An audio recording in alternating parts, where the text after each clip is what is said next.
यकीन करेंगे कि आईपीएल 2025 में जो हुआ वो इस टूर्नामेंट के पूरे इतिहास में कभी नहीं हुआ था। जी हां, आरसीबी ने आखिरकार 18 साल के लंबे इंतजार के बाद आईपीएल की ट्रॉफी जीत ली थी।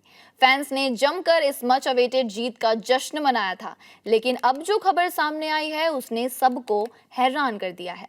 आरसीबी की owner company United Spirits Limited यानी यूएसएल, जो ब्रिटिश कंपनी डिएगो की सब्सिडरी है, अपनी टीम को बेचने की तैयारी में है। और सुनिए, इसकी कीमत इतनी भारी भरकम रखी गई है कि आरसीबी दुनिया के सबसे महंगे स्पोर्ट्स ऑर्गेनाइजेशंस में से एक बन जाएगी।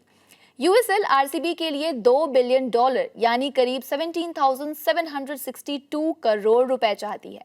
अब बड़ा सवाल है कि इस टीम को खरीदेगा कौन। तो आपको बता दें, इस रेस में सबसे आगे चल रहे हैं सेरम इंस्टीट्यूट ऑफ इंडिया के सीईओ अदार पूनावाला, लेकिन मशहूर इंडस्ट्रियलिस्ट हर्ष गोयनका के एक्स पोस्ट ने इस मामले में सभी को हैरान कर दिया है और सभी की दिलचस्पी भी बढ़ा दी है। हर्ष गोयनका ने अपने एक्स पोस्ट में लिखा, अब जब रॉयल चैलेंजर्स बिकने को तैयार है तो इसे कौन खरीदेगा। इस सवाल के साथ ही उन्होंने 3 ऑप्शंस दिए और तो और अडानी ग्रुप की ओर भी इशारा कर दिया। वो 3 दावेदार कौन है, आपको वो भी बताते हैं।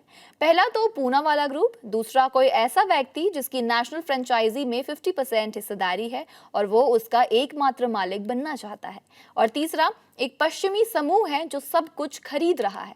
अब यहाँ पश्चिमी समूह से हर्ष गोयनका का इशारा देश के पश्चिमी तट यानी गुजरात से ताल्लुक रखने वाले अडानी ग्रुप की ओर है। हर्ष गोयनका के इस एक्स पोस्ट पर यूजर्स ने तरह तरह के रिएक्शंस दिए। एक यूजर ने हर्ष गोयनका को ही आरसीबी को खरीदने की सलाह दे डाली, जबकि एक दूसरे यूजर ने कहा कि अदार पूनावाला ही इस टीम को खरीदने के बड़े दावेदार हो सकते हैं। आपको बता दें, ये आरसीबी को दुनिया के सबसे वैल्यूएबल स्पोर्ट्स ऑर्गेनाइजेशंस में से एक बना देगा।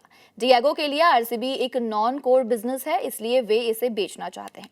ग्लोबल इन्वेस्टमेंट बैंक सिटी को इस सौदे के लिए कंसल्टेंट अपॉइंट किया गया है। आपको याद होगा, आईपीएल 2025 की जीत के बाद बैंगलोर में हुए जश्न के दौरान एक दुखद घटना भी हुई थी। भीड़ में भगदड़ मच गई थी जिसमें कई लोगों की जान चली गई थी।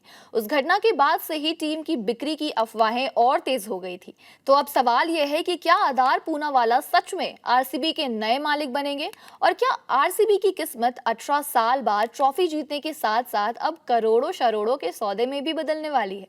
खैर, जो भी हो, लेकिन एक बात तो तय है कि आरसीबी की ये डील स्पोर्ट्स और बिजनेस दोनों ही दुनिया में तहलका मचाने वाली है।